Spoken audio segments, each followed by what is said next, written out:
The conference room at Naval Special Warfare Command in Coronado, California, was built for secrets.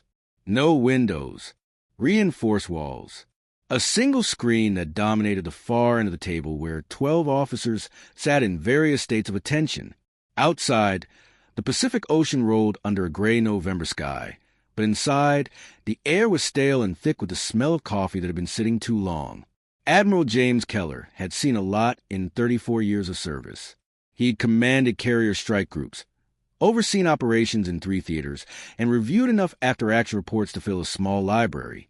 He did not impress easily. He did not freeze. But he froze now. On the screen, the time-stamp read 6 hours, 47 minutes, and 32 seconds. The camera angle was wide, mounted on an observation tower overlooking a stretch of open water near San Clemente Island. The ocean was restless that morning, white caps visible even from a distance, the wind gusting at 15 knots with variable direction. Conditions that would make any precision shooter curse under their breath. The figure on screen was small, prone on a rocky outcrop, partially obscured by ghillie netting. A Barrett M107A1 .50 caliber rifle rested on a bipod, its barrel pointed toward the horizon. The shooter wore no insignia visible from this angle, just standard issue fatigues and a boonie hat pulled low. Target is 3,000 meters downrange, the briefing officer, Commander Sarah Voss, said from the head of the table. Her voice was clinical, the tone of someone who delivered this presentation twice already today. Floating platform, 12 by 12 feet, simulating a hostile vessel deck. Wind conditions were unfavorable. Humidity at 78%. Temperature 61 degrees Fahrenheit. Keller leaned forward, his fingers steepled under his chin. Around the table, the other officers, 2 captains, for commanders, a lieutenant colonel from Marine Force Recon, and assorted staff, watched with varying degrees of interest. Most had seen long-range marksmanship footage before. It was part of the evaluation process. 3,000 meters over water, Captain DeMarco muttered from Keller's left. That's not a shot. That's a prayer. On screen, the shooter adjusted. Minimal movement. A slight shift of the shoulder. The rifle barrel tracked an invisible arc across the water. Seconds passed. The wind indicators, flags mounted on poles along the range, whipped and changed direction twice. Then the shot. The sound didn't register on the camera's audio, but the recoil was visible.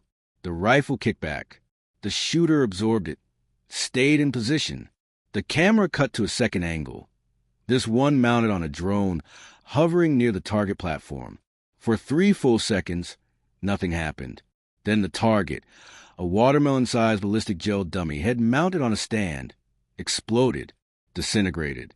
The gel scattered across the platform in chunks, and the metal stand toppled sideways from the impact. The room went silent. Jesus Christ, someone whispered. Commander Voss paused the video. Time of flight, 3.1 seconds. Point of impact, center mass, deviation less than 2 inches from intended strike point. Weather conditions deteriorated during the hold. Wind shifted twice. Shooter compensated in real time. Keller didn't move. His eyes stayed locked on the frozen image of the destroyed target. Who made that shot? Voss hesitated, just for a moment. Then she clicked to the next slide. A personnel file appeared.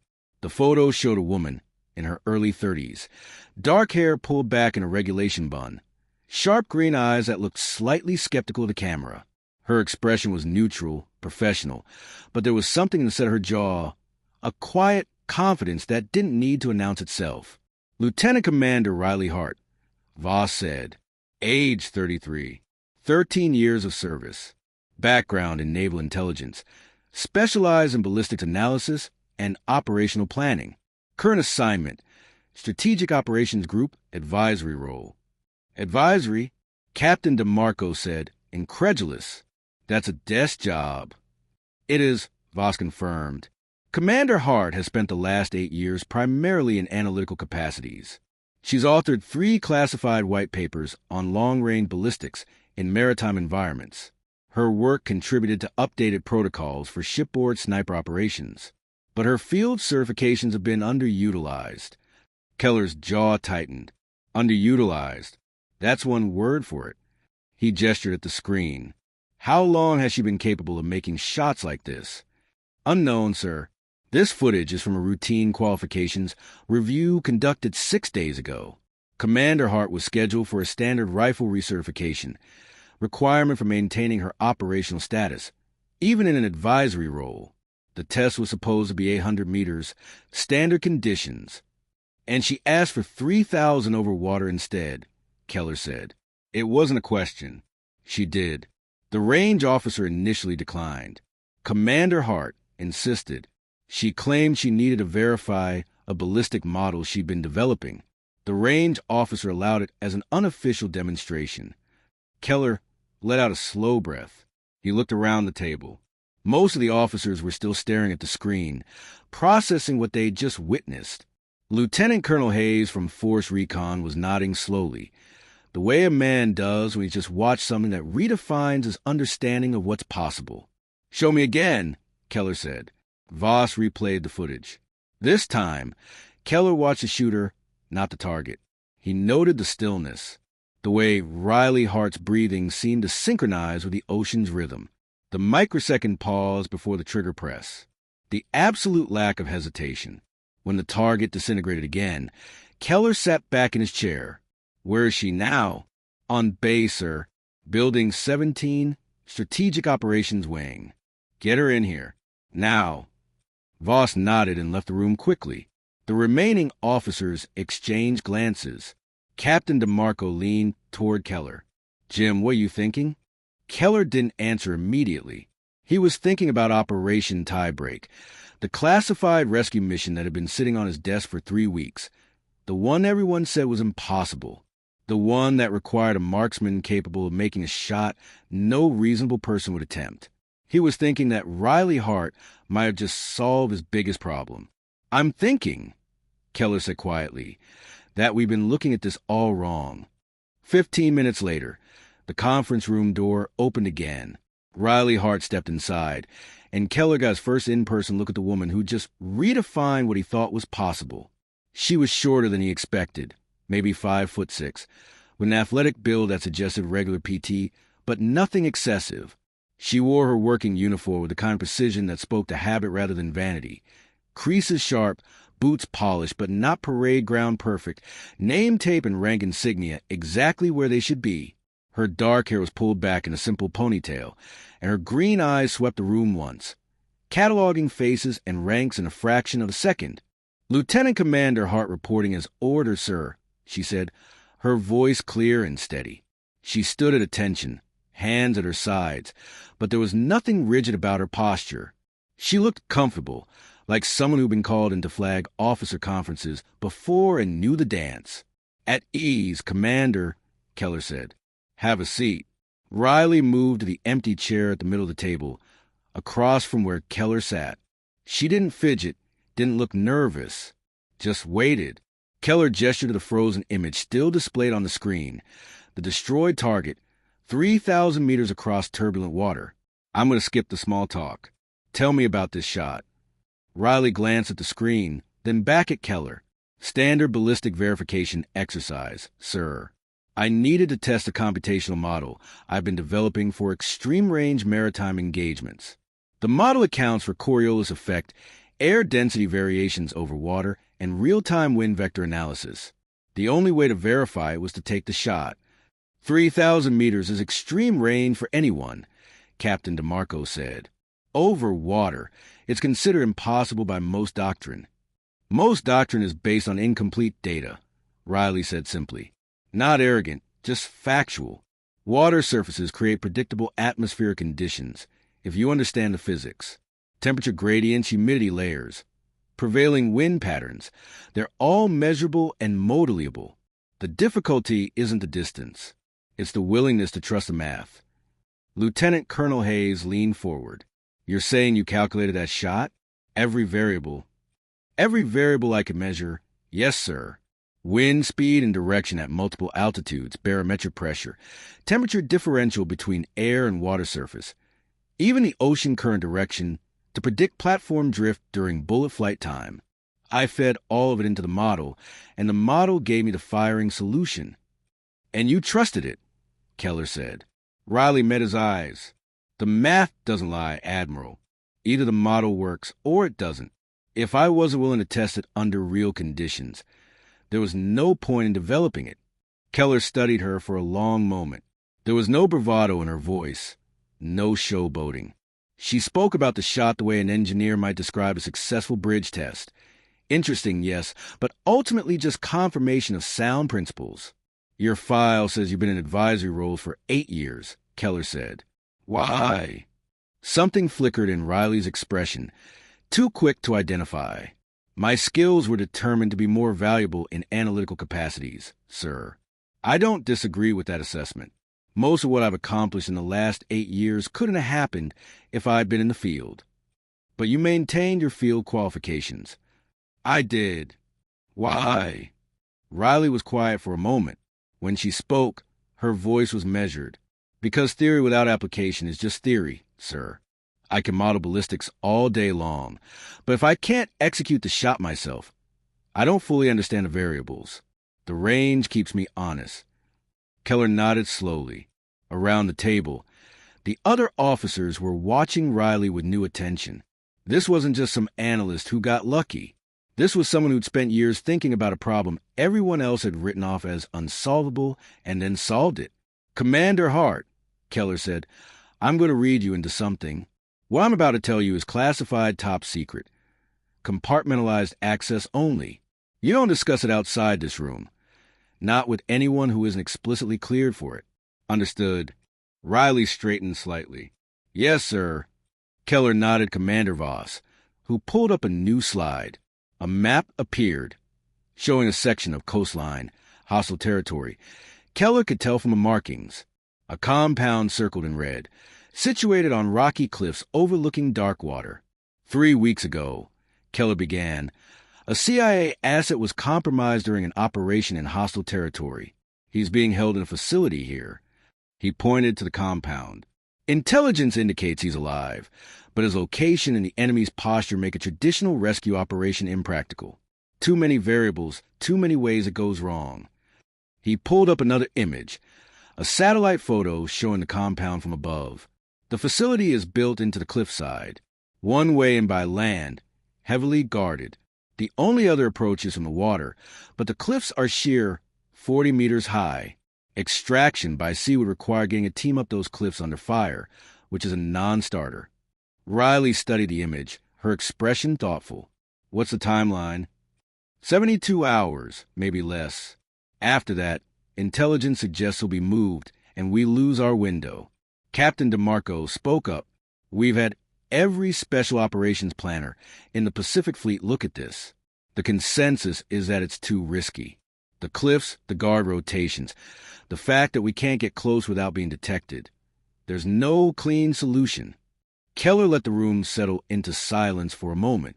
Then he looked directly at Riley. Unless we had someone who could neutralize the clifftop sentry from offshore before the assault team even approaches. Riley's eyes sharpened. She looked back at the map, and Keller could almost see her mind working, calculating distances and angles. How far offshore would the shot need to be? 2,800 meters, give or take, from a small craft in open water, probably moving to avoid detection. At night, the room went very still.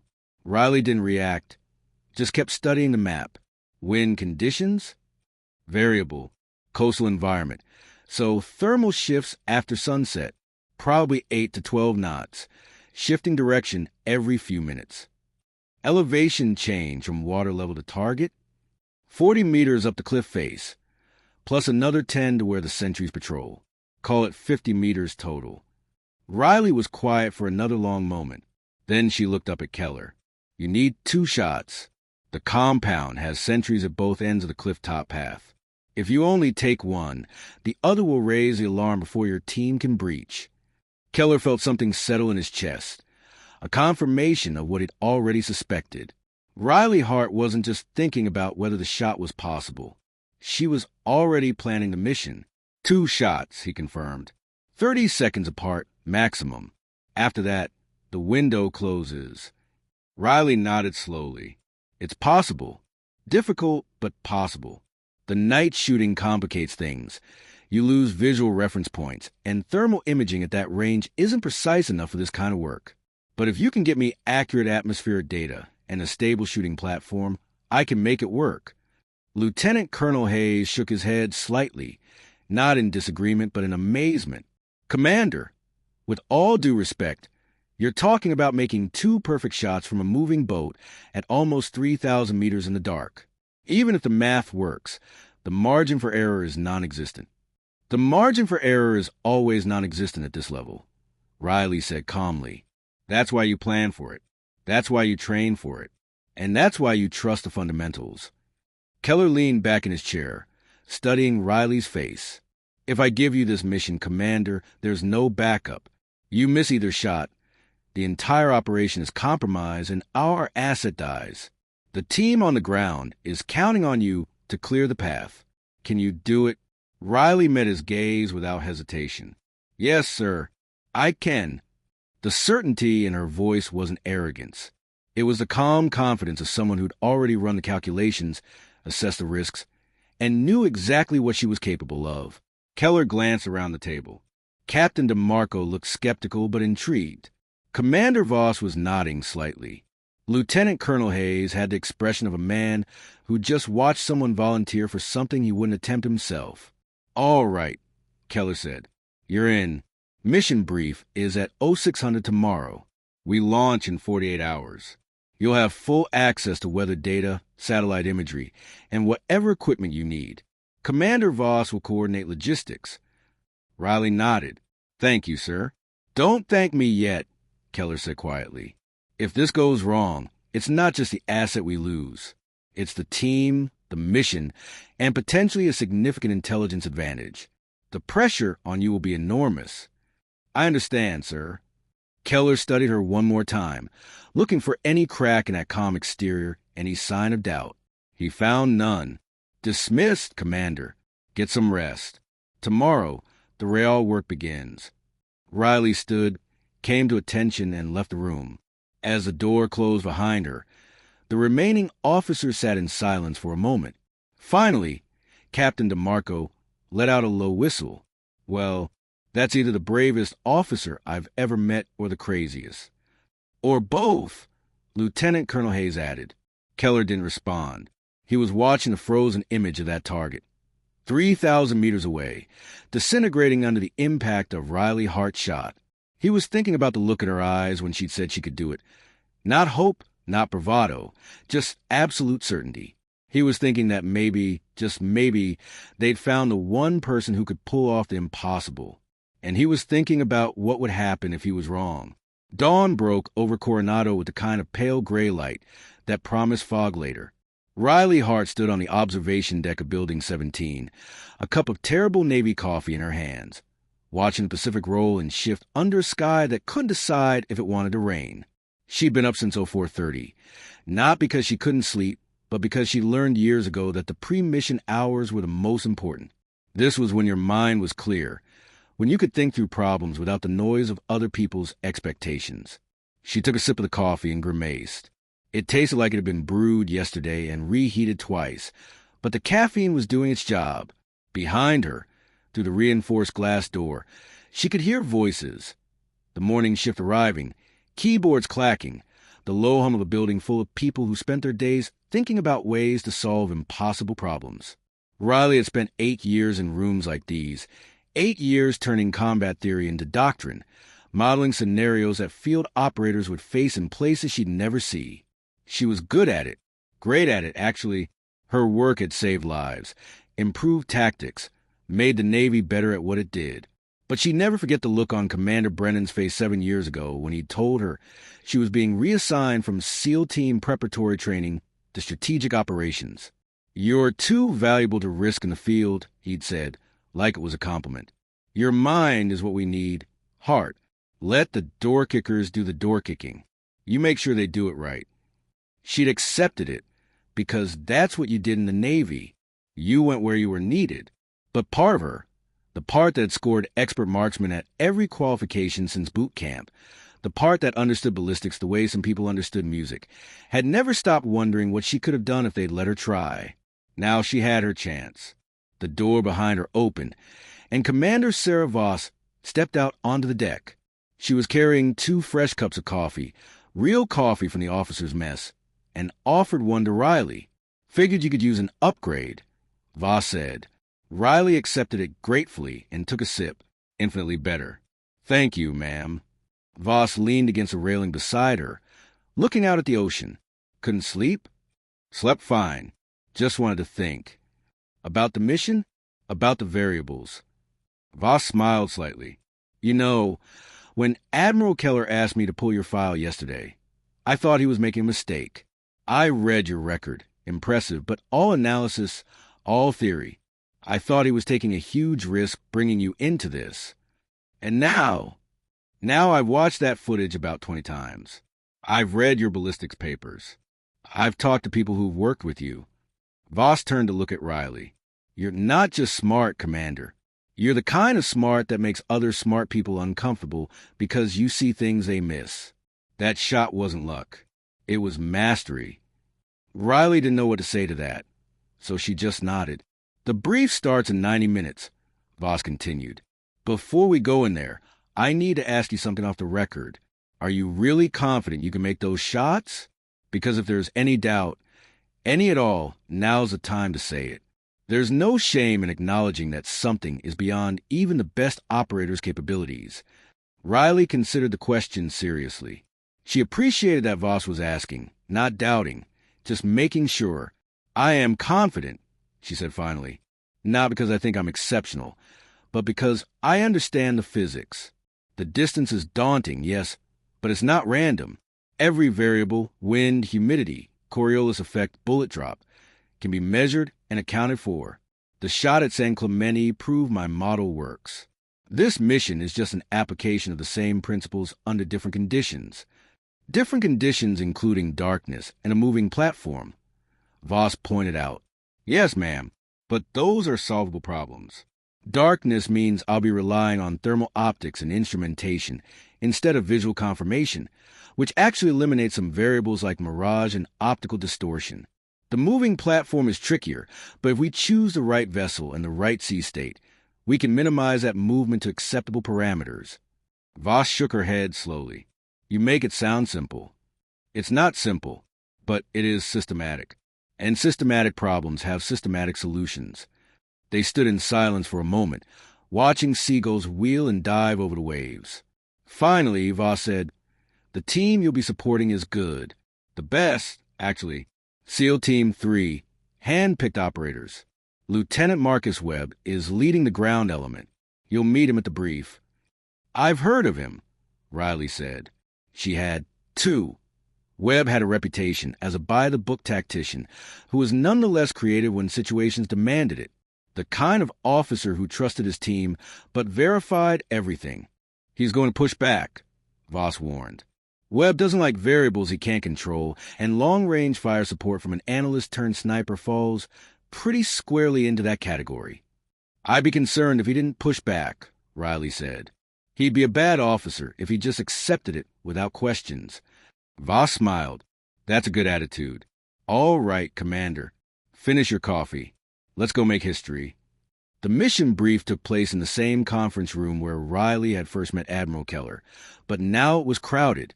8 SEALs in working uniforms occupied one side of the table, their presence filling the room with a different kind of energy, coiled, ready, assessing. Riley recognized the look in their eyes.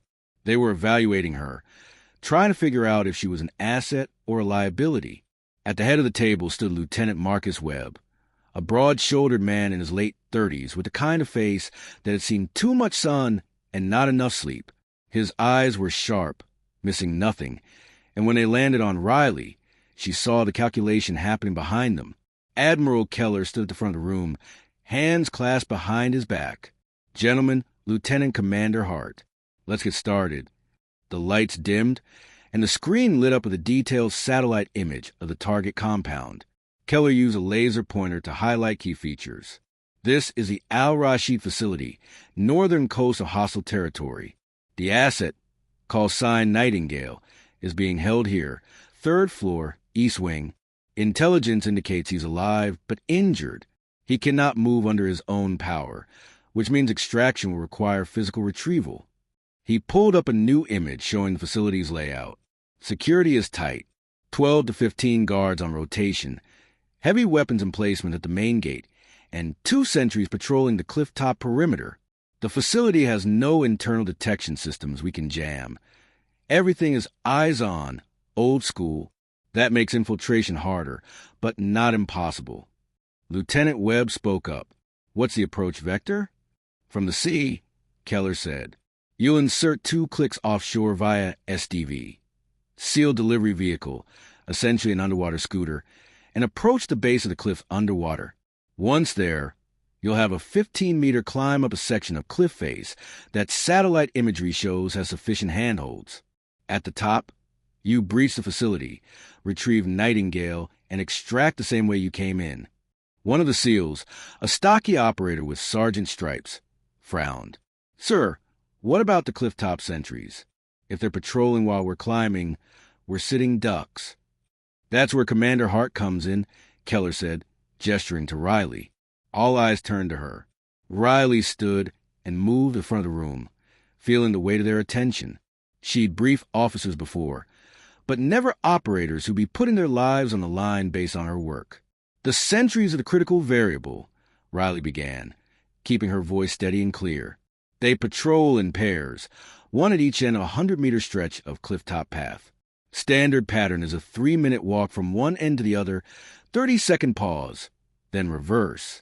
They're on a 6-minute loop, staggered, so that they're never both at the midpoint simultaneously. She pulled up a new image showing the guard pattern, overlaid with timing marks. Your insertion window is narrow. You'll have approximately 90 seconds when both sentries are turned away from the breach point. But to guarantee that window, both sentries need to be neutralized before you start your climb. And you're going to do that from offshore, Webb said. It wasn't quite a question, but it wasn't quite a statement either. More like he was testing the words to see how ridiculous they sounded out loud. Yes, Riley said simply. I'll be positioned on a support vessel 2,800 meters offshore. 2 shots, 30 seconds apart, timed to coincide with the guard rotation. Once both sentries are down, you'll have 5 to 6 minutes before the next patrol notices anything wrong. That's your window to climb, breach, and get inside. Sergeant Hendricks, the stocky SEAL, let out a low breath. 2,800 meters. In the dark. From a boat. From a stabilized shooting platform. On a boat. Yes. No offense, ma'am, but that's not a shot. That's science fiction. Riley had expected this. She pulled up the footage from San Clemente Island, the same footage Admiral Keller had watched yesterday. The room fell silent as they watched the 3,000-meter shot, the long pause, the target's destruction. When it finished, Riley said, That was 6 days ago. Daylight conditions, variable wind. This mission will be at night, which actually provides some advantages. Cooler air means denser atmosphere and more consistent bullet trajectory. The distance is shorter. The challenge is the darkness and the need for 2 shots in quick succession, but both are manageable with proper preparation. Webb was studying her now with a different expression. Not skepticism, exactly, but intense focus. Walk me through it. How do you make that shot? Riley pulled up a diagram showing bullet trajectory over water. The physics are complex but predictable. At 2,800 meters, the bullet will be in flight for approximately 3 seconds. During that time, it drops roughly 18 meters due to gravity, drifts laterally based on wind conditions, and curves slightly due to the Coriolis effect, the Earth's rotation. My job is to calculate all of those factors and adjust the point of aim to compensate. She clicked to another slide showing atmospheric layers. Over water, you get temperature inversions. Cool air at the surface, warmer air above. This creates density layers that affect bullet flight. But those layers are predictable if you have accurate weather data, which we will. I've developed a computational model that accounts for all of these variables in real time. You're trusting a computer model with our lives. Another SEAL said, a lean operator with corporal stripes. No, Riley said firmly. I'm trusting physics with your lives. The model just does the math faster than I can do in my head. But I've verified every calculation manually. I've made this shot under controlled conditions. I know it works. Webb leaned back in his chair, arms crossed. Commander, I'm sure your math is solid. But there's a difference between a test range and a combat environment. Things go wrong. Equipment fails. Unexpected variables crop up. What happens if you miss? Riley met his eyes. If I miss, you abort the climb and exfil immediately. The mission fails, but the team lives to try another approach. And Nightingale dies. Yes, Riley said quietly, which is why I won't miss. The room was silent for a long moment. Finally, Webb turned to Admiral Keller. Sir, I need to speak with Commander Hart privately. 10 minutes. Keller nodded. Conference room B is open. Take your time. Webb stood and gestured for Riley to follow. As they left the main briefing room, Riley caught Admiral Keller's expression neutral, but his eyes said, This is your test. Pass it. Conference room B was smaller, just a table and 4 chairs. Webb closed the door and turned to face Riley. For a moment, he just looked at her, and she realized he was trying to read her the way she'd read atmospheric conditions, looking for the invisible signs that would tell him what kind of person she was. You're not what I expected, Webb said finally. I get that a lot. I read your file on the way here. 13 years and all of it behind a desk. You've never been in combat. You've never had someone shooting back at you. You've never had to make a split-second decision that meant the difference between your team living or dying. That's all true, Riley acknowledged. So help me understand why I should trust you with my team's lives. Riley appreciated the directness. Webb wasn't playing games or testing her ego. He genuinely wanted to understand. Because the shot I'm making doesn't require combat experience. It requires technical mastery. It requires the ability to eliminate variables and execute fundamentals under pressure. Those are things I spent 13 years perfecting, just in a different context. Different context, meaning you've never had real stakes. Different context, meaning every time I designed a tactical protocol or written a ballistic analysis, people's lives depended on me getting it right. If my math was wrong, if my models were flawed, operators died. I've lived with that pressure every day for 8 years. The only difference now is that I'm executing the shot instead of calculating it for someone else. Webb considered this. Why haven't you been in the field before? Why keep someone with your skills behind a desk? Riley hesitated, then decided honesty was the only option. Because 13 years ago, I was told I was more valuable as an analyst than as an operator. Because the Navy looked at me and saw someone who could think but not fight. Because I'm a woman, and even though nobody said that out loud, I know it factored into the decision. And you're angry about that. I was, Riley said, for a long time. But then I realized that being angry doesn't change anything. What changes things is being so good at what you do that people can't ignore you anymore. That 3,000-meter shot? That wasn't me showing off. That was me proving that the theory I've been building for 8 years actually works in practice. Webb nodded slowly. All right, let me ask you this. If you were in my position, would you trust you? Riley thought about it. Really thought about it. If I were in your position, I'd be skeptical. I'd want proof beyond a single test shot. I'd want to see the operator under pressure, see how they handle equipment failures and unexpected variables. I'd want to know they could adapt. And I'd recognize that sometimes you don't get the ideal scenario. Sometimes you get the person who can do the job, even if they're not the person you expected. The question isn't whether I'm the operator you wanted. The question is whether I'm the operator who can get your team home alive. Webb was quiet for a long moment. Then he said, Show me your rifle. Riley blinked. Sir, show me your rifle. The one you're using for the mission. I want to see it. It's in the armory. I can take you there now. Let's go. The armory was a climate-controlled vault in the basement of the Special Operations Building, rows of weapons secure behind reinforced glass and biometric locks. Riley led Webb to her assigned locker and retrieved the case containing her Barrett M107A1. She laid the case on the inspection table and opened it. The rifle lay inside, broken down into its major components, each piece nested in custom foam. The barrel gleamed under the fluorescent lights. 50 inches of precision machined steel. Webb examined it with the practiced eye of someone who'd spent his life around weapons. He checked the barrel for wear, inspected the bolt mechanism, tested the trigger pull. Finally, he looked up at Riley. "You maintained this yourself?" "Yes, sir. Every cleaning, every adjustment. I don't trust anyone else to do it." "Good." He reassembled the rifle with efficient movements, settling the barrel into the receiver, locking the bolt into place. Then he handed it to Riley. "Show me your setup." Riley took the rifle, feeling its familiar weight settle into her hands. She moved to the prone position on the floor, weapon across her body, and demonstrated her shooting posture. Webb watched, correcting nothing, just observing. When she finished, he said, "You're religious about the fundamentals." "The fundamentals are all that matter at this level. Breathing, trigger control, body position. If any of those are wrong, the shot fails. Distance just amplifies the errors." Webb nodded. "All right, Commander. You convinced me of one thing.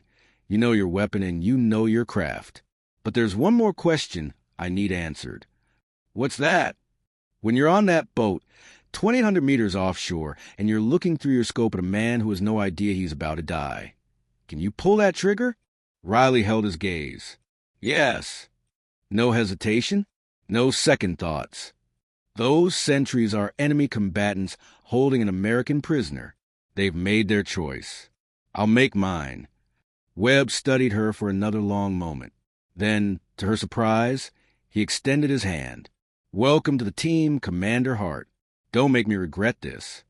Riley shook his hand, feeling the calluses from years of hard work. "I won't, sir." As they walked back to the main briefing room, Webb said, "One more thing. When we're in the field, call me Webb, not sir. We don't stand on ceremony during operations." "Understood." "And Hart." "Yes." "That shot at San Clemente Island. What were you thinking about when you pulled the trigger?" Riley thought back to that morning. The wind in her face, the scope's reticle drifting across the distant target. "I was thinking about the math, about trusting the fundamentals, about the fact that fear and doubt are just variables like any other, and you can choose not to let them affect the outcome." Webb smiled slightly. "Yeah, you're going to fit in just fine." The rest of the briefing covered logistics, insertion timelines, communications protocols, contingency plans. Riley absorbed it all, taking notes, asking clarifying questions when needed. The SEALs were professional, focused, and by the end of the session, she could tell they'd moved from skeptical to cautiously optimistic. Admiral Keller wrapped up the brief with a final warning. "This mission is high risk, high reward. If successful, we retrieve a valuable asset and send a clear message about American reach and capability. If it fails, we lose people and credibility. Every member of this operation needs to be perfect. No margin for error." His eyes found Riley's. "Commander Hart, you'll have 48 hours to prepare. I've arranged for you to have access to the stabilized platform we'll be using, a modified patrol boat with gyroscopic stabilization. You'll do a live-fire test tomorrow night. Similar conditions to the actual mission. If you can't replicate the shot under operational parameters, we scrub and find another approach." "Understood, sir." "Good. Dismissed." As the room emptied, Riley remained seated, staring at the map of the target compound still displayed on the screen. 2,800 meters. 2 shots. 30 seconds. The entire operation hinged on her ability to execute something most people thought was impossible. Commander Voss approached and sat down beside her. "You all right?" "Just thinking. About the fact that I've spent 8 years wanting to prove I could do this. And now that I have the chance, the stakes couldn't be higher." Voss put a hand on Riley's shoulder. "You know what I've learned in 20 years of naval service? The people who succeed aren't the ones who never feel pressure. They're the ones who feel it and do the job anyway. You've got this heart." Riley nodded, drawing strength from the older officer's confidence. "Thank you, ma'am. Now go get some food, get some rest, and tomorrow, show them what you can do." Riley stood, collected her notes, and headed for the door. As she stepped out into the corridor, her phone buzzed. A text from an unknown number. "This is Webb. Meet me at the range at 1800. Bring your rifle. Time to see what you're really made of. Riley smiled. Webb wasn't taking anything on faith. He wanted to see her shoot, wanted to test her under pressure, wanted to make sure she wasn't just smart but also capable. Good, she thought, because she was about to show him exactly what 13 years of preparation looked like when it finally had the chance to prove itself. The Naval Special Warfare Training Range was deserted by the time Riley arrived at 1800 hours. The sun hung low over the Pacific, casting everything in amber light that would fade to darkness within the hour. She found Lieutenant Webb standing near the 1,000-meter line, arms crossed, watching her approach with an expression that gave nothing away. "You're early," he said. "Habit. Good habit." He gestured toward the range, which stretched out toward the ocean. "Here's the situation. I've got 8 guys whose lives are going to depend on you making 2 perfect shots under combat conditions. Before I put them in that position, I need to know you can handle pressure." Riley set down her rifle case. "What did you have in mind?" Webb pulled out his phone and showed her a timer app. "You've got 3 minutes to set up and engage 2 targets at 1,500 meters. Moving targets, wind variable, and I'm going to be talking your ear the whole time, giving you bad information, trying to distract you. If you can make both shots under those conditions, I'll feel better about the mission." Riley studied the distant targets, man-sized silhouettes on motorized rails that would track laterally across the range. 1,500 meters was half the mission distance, but the moving targets and deliberate distractions would test her ability to filter signal from noise. 3 minutes starting when? Starting now. Webb clicked the timer. Riley's hands moved on autopilot, trained by thousands of hours of practice. She dropped the prone position, extracted the barrel from its case, and locked the bipod legs into place. The rifle settled against her shoulder with the comfortable weight of something that had become an extension of her body. "Winds gusting out of the southwest at 20 knots, Webb said, deliberately feeding her false information. "You'll need to hold way left to compensate." Riley ignored him. Her eyes were on the range flags, the real wind indicators. The breeze was actually coming from the west-northwest at maybe 12 knots, gusting to 15. She made the mental calculations automatically, muscle memory combining with ballistic theory. "Targets moving at 3 meters per second, Webb continued. "You'll need to lead by at least 2 full body widths." Also wrong. Riley watched the target's movement, timing its traverse. Closer to 2 meters per second, which meant a different lead calculation entirely. She adjusted her point of aim, tracking the silhouette's motion through her scope. 2 minutes, Webb announced. Riley's breathing slowed, falling into the rhythm she'd practiced 10,000 times. Inhale for 4 counts, exhale for 6, hold for 2. In the space between heartbeats, when her body was perfectly still, she pressed the trigger. The rifle kicked against her shoulder. 3,000 meters away. No. 1,500. Focus. The target jerked as the round struck center mass. Not perfect center. Maybe 3 inches left of optimal, but well within the kill zone.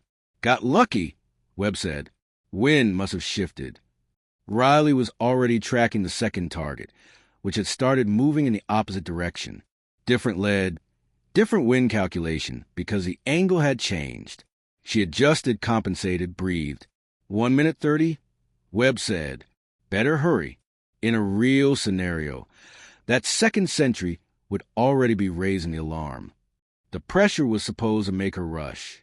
Instead, it made her slower, more deliberate.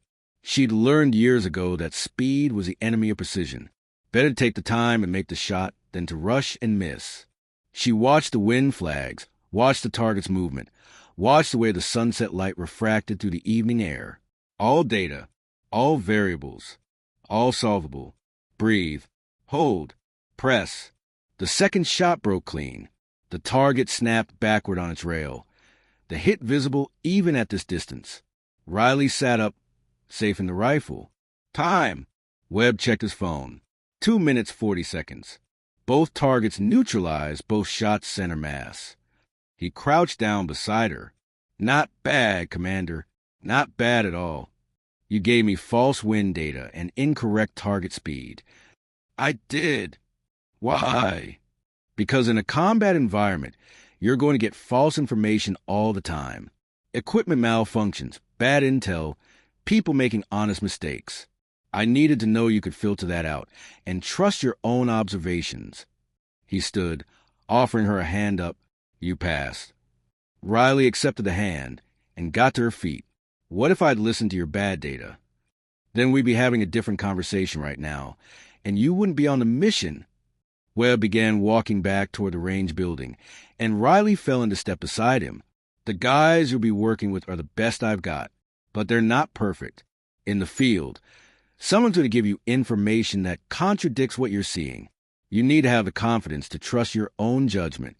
They reached the building, and Webb held the door open for her. Inside, the rest of his team was waiting. All 8 SEALs in the morning briefing, plus Commander Voss and, somewhat surprisingly, Admiral Keller. Sergeant Hendricks, the stocky operator who'd been skeptical that morning, spoke first. We watched from the observation post. 1,500 meters, moving targets, 2 for 2 under pressure. I'm impressed, ma'am. The lean Corporal Riley had seen earlier nodded. Plus you didn't let Webb get in your head. That's worth something. He's annoying as hell when he's trying to distract you. Discipline and focus. Webb said, that's what wins at this level. He turned to Admiral Keller. Sir, I'm satisfied that Commander Hart has the technical skills for the mission. My concerns about field experience remain, but I believe they're outweighed by her demonstrated capability. Keller nodded. Good, because tomorrow night's test is going to be considerably harder. He pulled up a tablet and showed them a weather forecast. We've got a storm system moving in off the Pacific. Not severe, but it'll create swells up to 6 feet and wind gusts to 25 knots. That's close to the upper limit of operational parameters. Riley studied the forecast. 6-foot swells meant the boat will be moving more than she'd prefer, and 25-knot winds at night would make atmospheric calculations trickier. But both were manageable. We could delay until the system passes, Commander Voss suggested. No, Keller said firmly. If we delay, we lose the window on Nightingale. Intelligence indicates he's being moved in 72 hours. We launch on schedule, or we don't launch at all. He looked at Riley. Can you make the shot in those conditions? Riley ran the calculations in her head. 6-foot swells created a vertical movement of maybe 4 feet at the rifle position, depending on the boat size and stabilization system. The gyroscopic stabilizers could reduce that to perhaps 18 inches of movement. 25-knot winds required a different compensation calculation, but nothing outside her model's parameters. Yes, sir, she said, but I'll need to recalibrate my ballistic model for the higher wind speeds, and I'll need at least 2 hours on the actual boat to understand its movement characteristics. You'll have 4 hours tomorrow night, Keller said.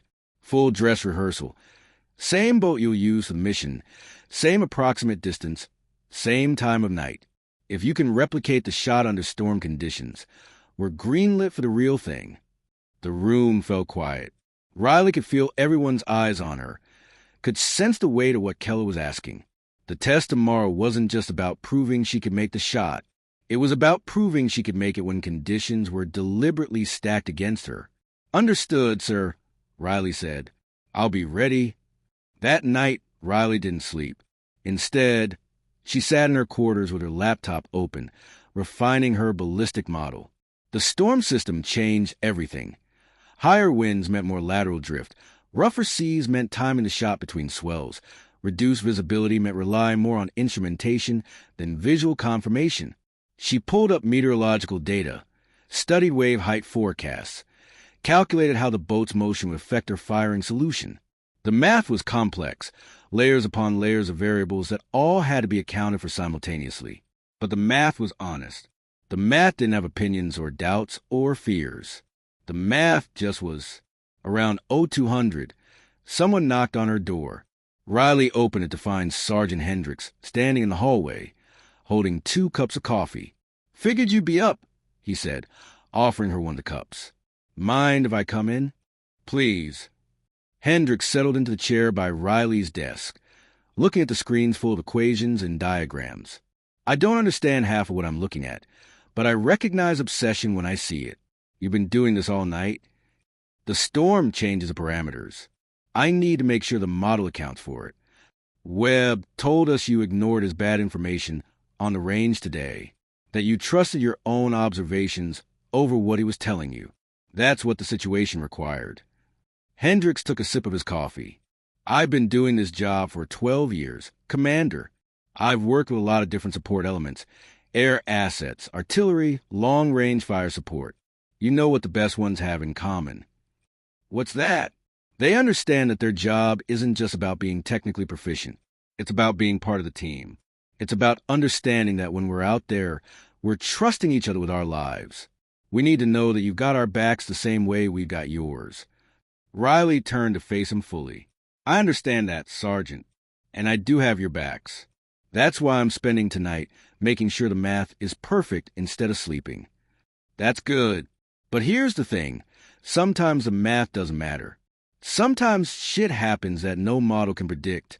When that moment comes, when everything goes sideways and you're out there in the dark with nothing but your training and your instincts, I need to know you won't freeze. I won't freeze. How do you know? Riley thought about it. Because freezing is just another variable, Sergeant. It's what happens when fear overrides training. The way you prevent it is by trusting your preparation so completely that there's no room for fear to take hold. I've made this shot hundreds of times in training. I've modeled every scenario, every failure mode, every possible complication. When the moment comes, I won't need to think. I'll just execute. Hendricks studied her for a long moment, then nodded. All right, that's what I needed to hear. He stood to leave, then paused at the door. For what it's worth, Commander, I think you're going to do fine. But don't stay up all night with equations. Get some sleep. Your body needs rest, even if your mind doesn't. I will. Thank you, Sergeant.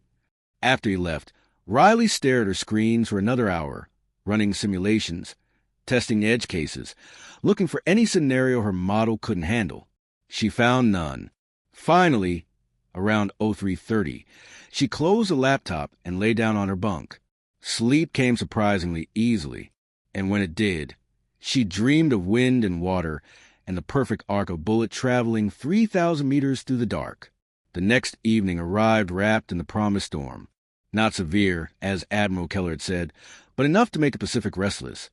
The waves building into rolling swells that caught the fading light and turned it silver.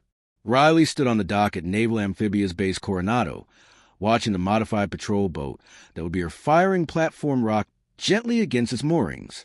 The boat was a Mark VI patrol craft, 40 feet of composite hull designed for special operations. But this one had been modified. Gyroscopic stabilizers mounted amidships, a custom shooting platform built into the stern, and enough instrumentation to make it look like a floating laboratory. Lieutenant Webb approached from behind. Ready? As ready as I'll ever be. Good, because we're going to make this interesting. Riley turned to look at him. More interesting than shooting from a moving boat in a storm at night? Webb grinned. We're adding a time constraint. You'll have a 5-minute window to acquire, calculate, and engage 2 targets. Miss that window, and in a real scenario, the patrol changes and your team gets compromised. No pressure. Riley took a deep breath. No pressure. They boarded the boat along with a small crew, a pilot, a navigation specialist, and Commander Voss, who was there to observe and certify the test. As they motored out into the darkening Pacific, Riley set up her equipment on the custom platform. The Barrett settled onto its rest, the gyroscopic stabilizers humming softly as they compensated for the boat's motion. The wind had picked up just as forecasted. Riley could feel it pushing against the boat, creating that constant sense of motion that made precision shooting so difficult. But the stabilizers were doing their job. The platform moved, yes, but in a controlled way, predictable enough to account for. Targets are set, the navigation specialist called out. Distance 2,800 meters, bearing 045 degrees. Wind is west-northwest at 22 knots, gusting to 26.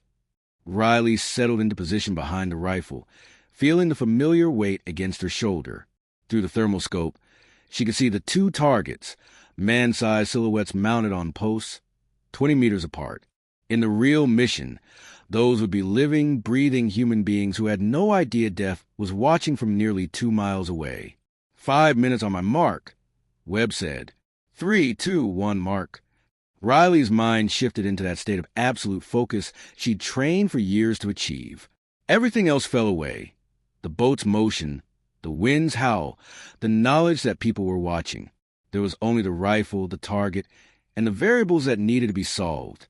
Wind speed, 24 knots average, gusting higher. Direction, west-northwest, roughly 285 degrees.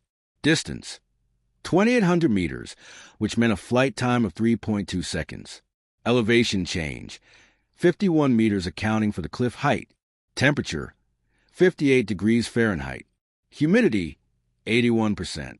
Her ballistic model crunched the numbers, feeding her a firing solution. But Riley didn't just accept it blindly. She verified it against her own understanding of the physics, checking that each calculation made sense. The model said to aim 3.2 meters left and 1.8 meters high. Her instinct said that was correct.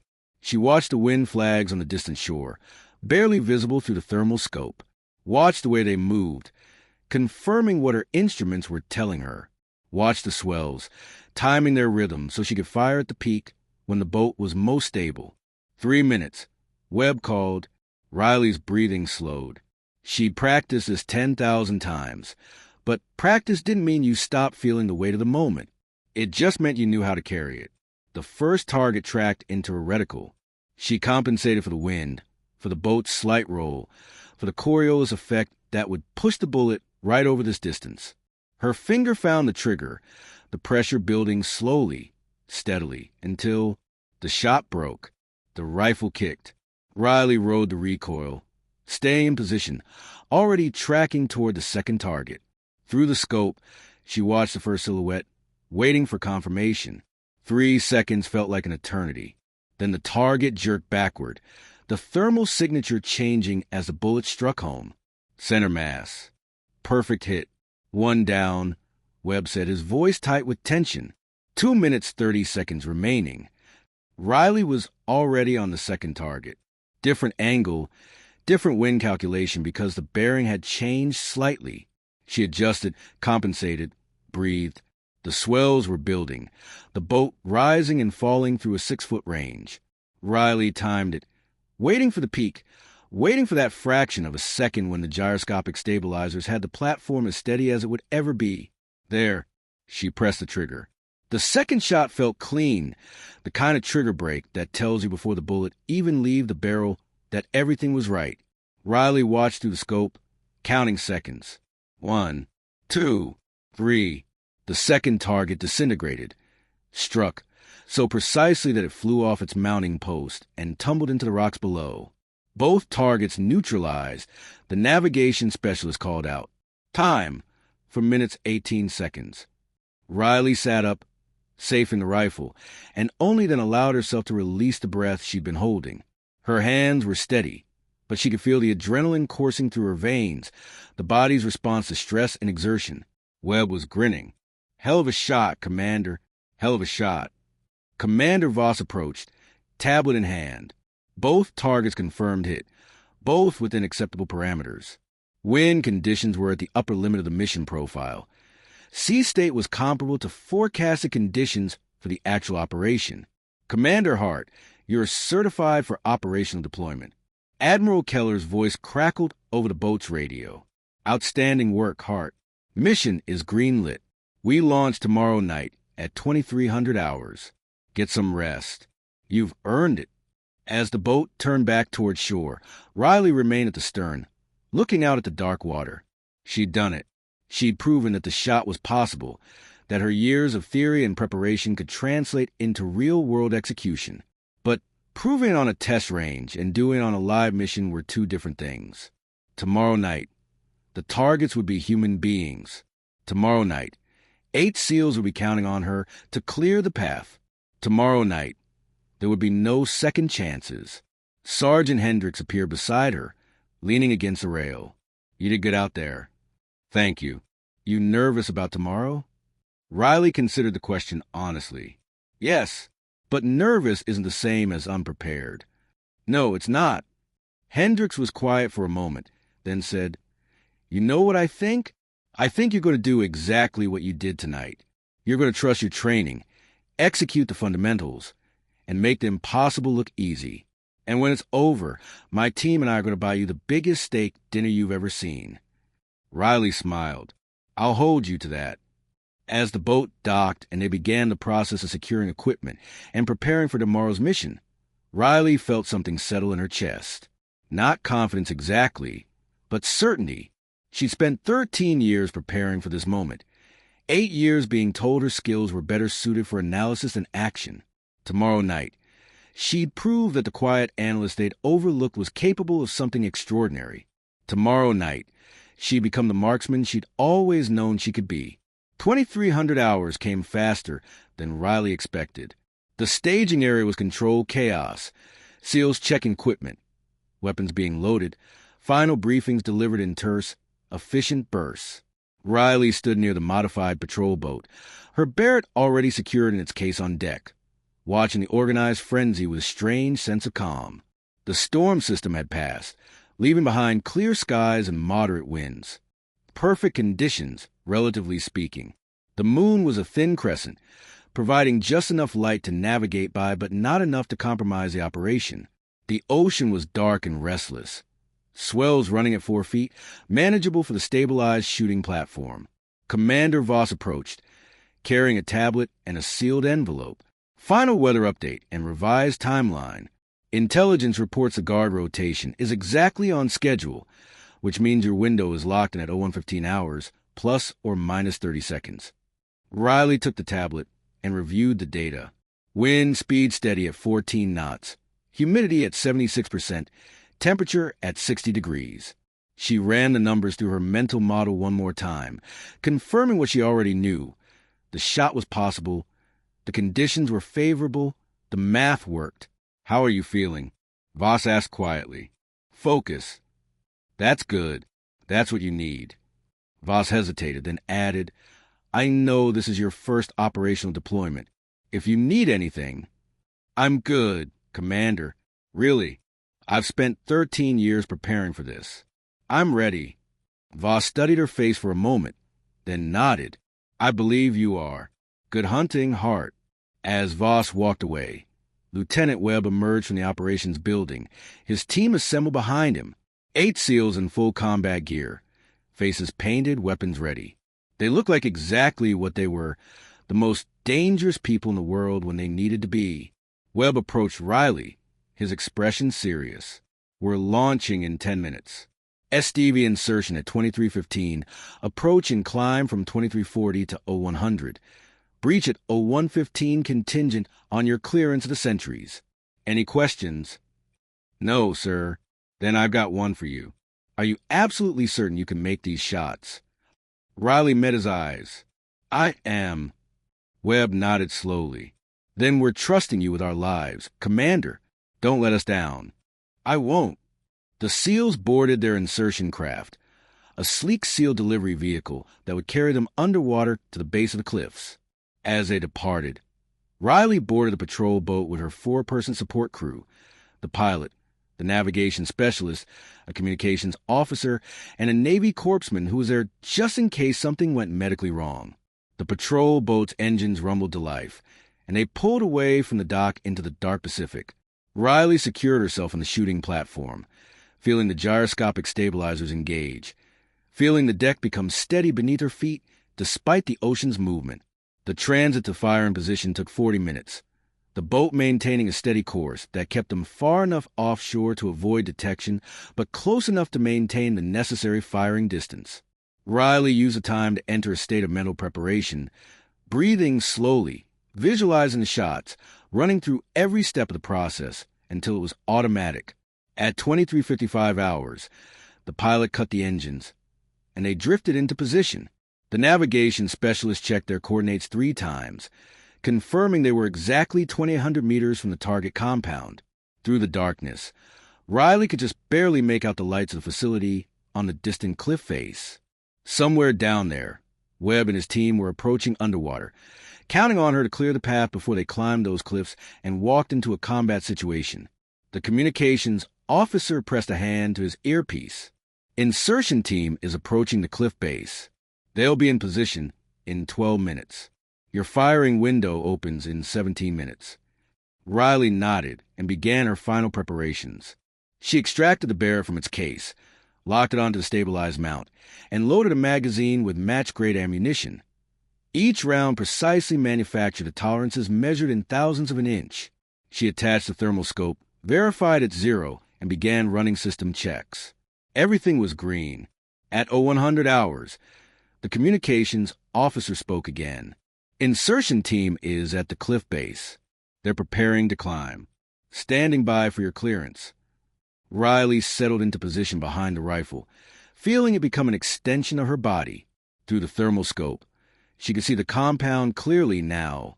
The buildings, the perimeter, and most importantly, the 2 sentries patrolling the cliff top path. They were exactly where intelligence said they'd be, following predicted pattern.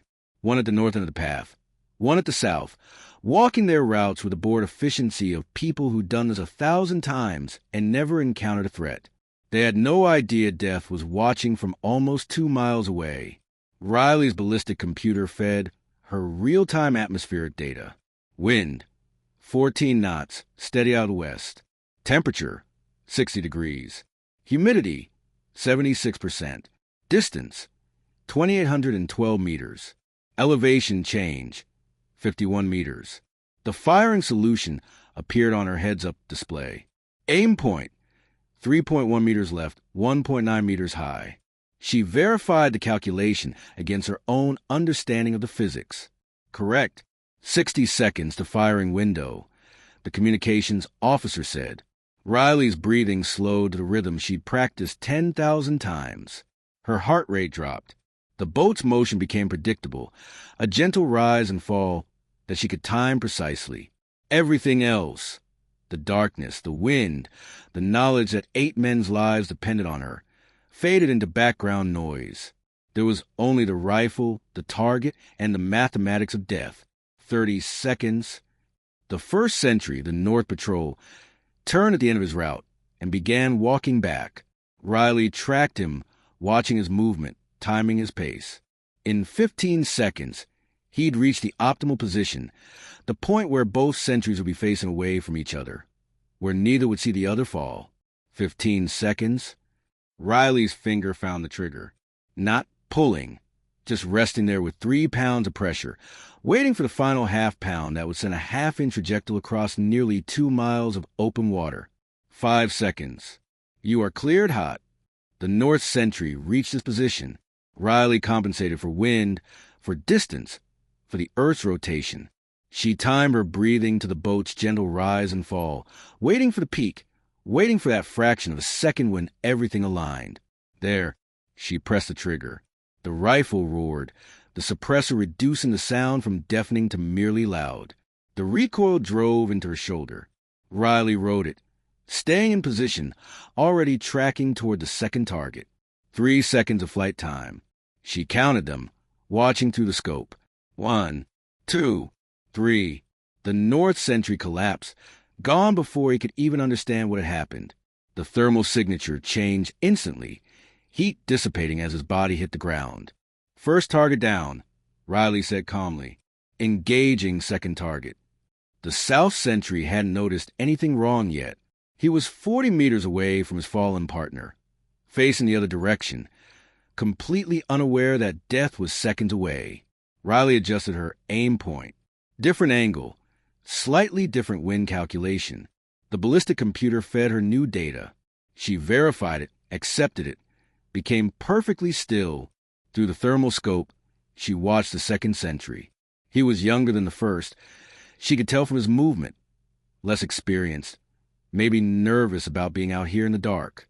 For a moment, Riley felt something, not quite sympathy, but an acknowledgement of shared humanity. This man was someone's son, maybe someone's brother or father. He'd made choices that brought him to this place, to this moment, but he was still human. Then she remembered why she was here. Remembered the American prisoner being held in that compound, the asset who'd risked everything for his country and now needed help. Remembered Webb and his team, preparing to climb that cliff, trusting her to give them a fighting chance. Her finger found the trigger again. The second shot broke clean. 3 seconds of flight. Riley watched, steady and certain. The second sentry fell, his body dropping like a puppet with cut strings. Second target down, Riley said. Path is clear. Over the radio, she heard Webb's voice, tight with controlled adrenaline. Confirmed. Both sentries neutralized. Commencing climb.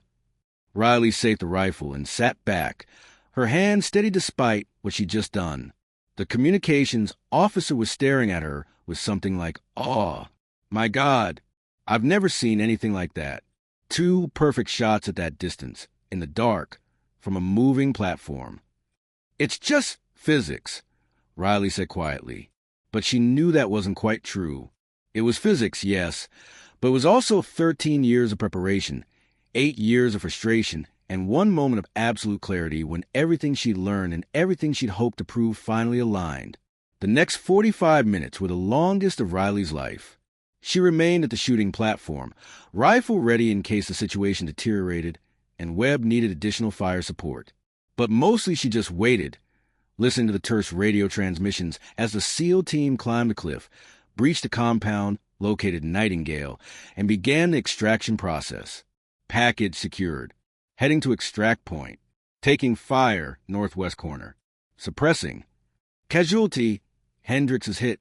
Corpsman up. Riley's heart clenched at that last transmission. Hendricks, the sergeant who'd brought her coffee, who'd trusted her enough to ask the hard questions. She forced herself to stay calm, to stay ready, to trust that the team knew what they were doing. Casualty is mobile, continuing to extract point. The relief was physical, a weight lifting off Riley's chest. Mobile meant Hendricks wasn't dead, wasn't critically wounded. He could move, which meant they had a chance. 20 minutes later, the final transmission came through. Clear compound, descending cliff face. Nightingale is stable. All personnel accounted for. The patrol boat's pilot started the engines, maneuvering the vessel toward the extraction point, where Webb's team would emerge from the water. Riley remained on the shooting platform, scanning the distant cliff face through her scope, providing overwatch until she knew every member of the team was safe. At 02:35 hours, the SEALs surfaced alongside the patrol boat. Riley helped pull them aboard, counting heads, confirming everyone was present. Webb came up last, water streaming from his gear, holding a stretcher bearing a thin, injured man who had been Nightingale. Sergeant Hendricks was next, blood seeping through a pressure bandage on his shoulder, but his eyes clear and alert. When he saw Riley, he managed a pained grin. You did good, Commander.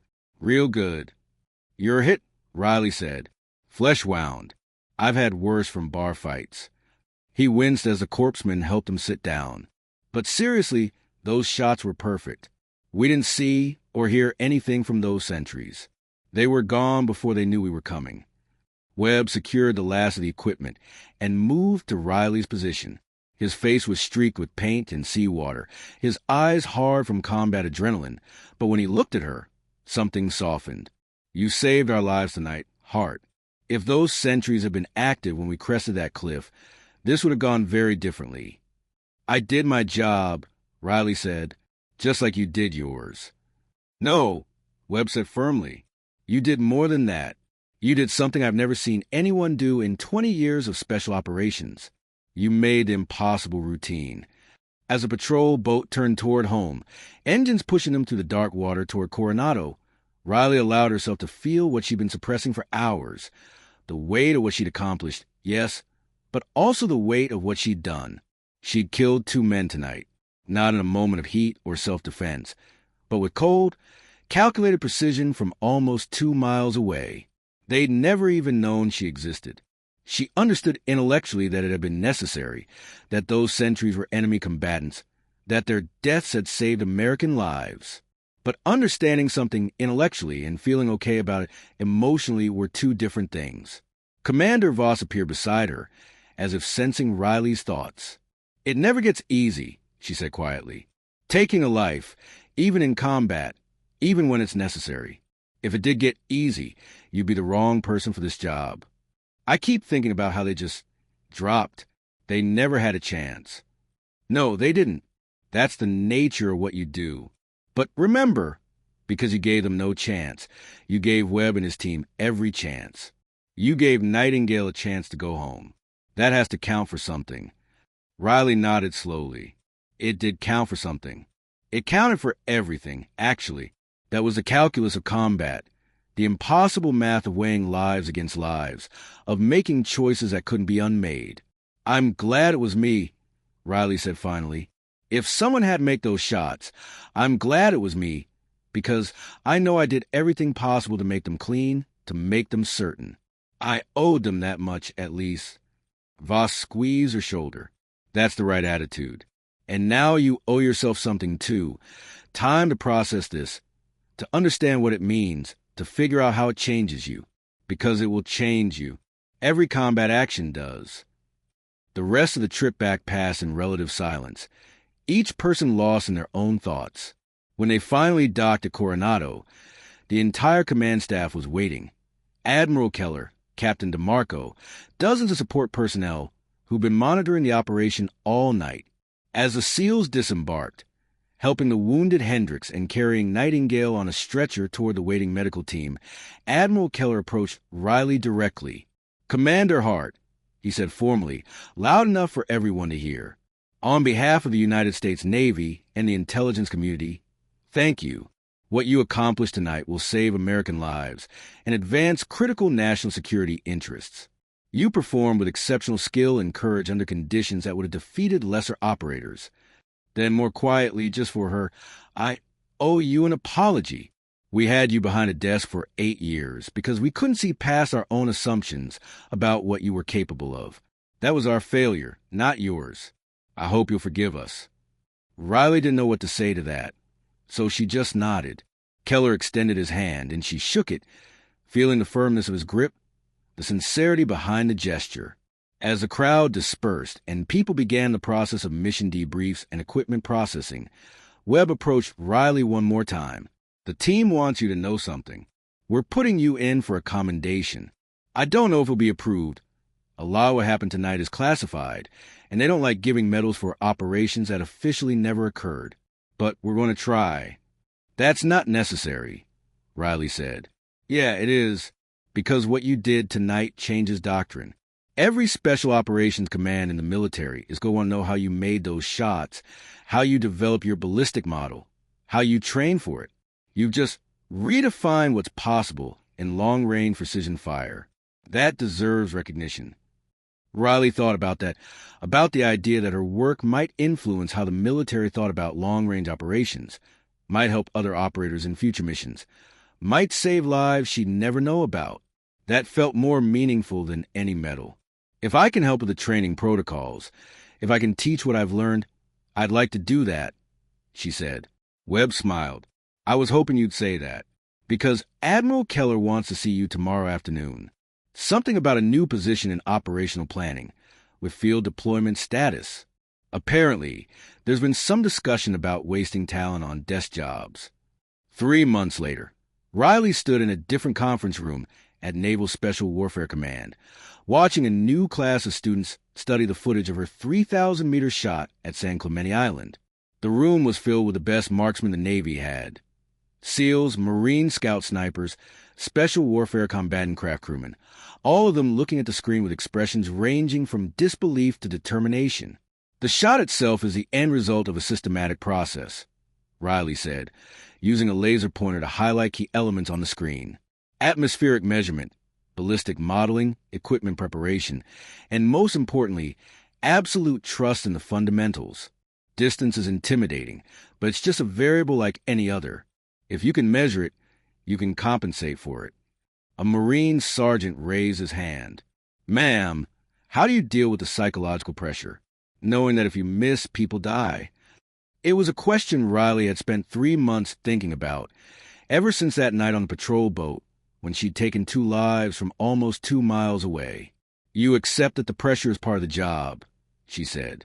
"You prepare so thoroughly that when the moment comes, you're not thinking about the consequences. You're just executing the process. And then afterward, you process what you've done, You understand the weight of it, and you make peace with the fact that sometimes doing the right thing still feels heavy. She paused, looking around the room at faces that would soon be facing their own impossible shots, their own moments of truth. But here's what I've learned in the last 3 months. The weight gets lighter when you know you did everything possible to prepare, when you know you gave the mission and the people counting on you everything you had. That's all any of us can do. The class continued for another hour, Riley walking them through the technical details of her ballistic model, demonstrating equipment setups, answering questions about everything from Coriolis effect calculations to rifle maintenance in maritime environments. When it finally ended, the students filed out, several of them stopping to thank her or ask follow-up questions. Commander Voss, who'd been observing from the back of the room, approached as the last student left. You're a natural teacher. The students respect you because you've done what you're teaching them to do. I had good teachers myself, Riley said. People who believed in me even when I didn't fully believe in myself. Speaking of which, Admiral Keller wants to see you. Something about a new mission profile. Riley felt a familiar flutter in her stomach. Part nerves, part excitement. 3 months ago, she'd been an analyst who people thought belonged behind a desk. Now she was an operational asset who'd proven that the impossible was just difficult, and the difficult was just a matter of preparation and execution. As she walked to the halls of the Special Warfare Command building, she passed the photo galleries showing the history of naval special operations, frogmen in World War II, SEALs in Vietnam, modern operators in every conflict since, men who'd done extraordinary things in service of something larger than themselves. Someday, Riley thought, maybe there'd be a place in that gallery for quiet analysts who'd spent 8 years being overlooked, who developed a ballistic model that changed doctrine, who'd made 2 perfect shots in the dark and saved 8 lives. But even if there wasn't, even if what she'd done remained classified forever, she'd know. She'd know that when it mattered most, when everything was on the line, she'd been ready. And that, ultimately, was enough.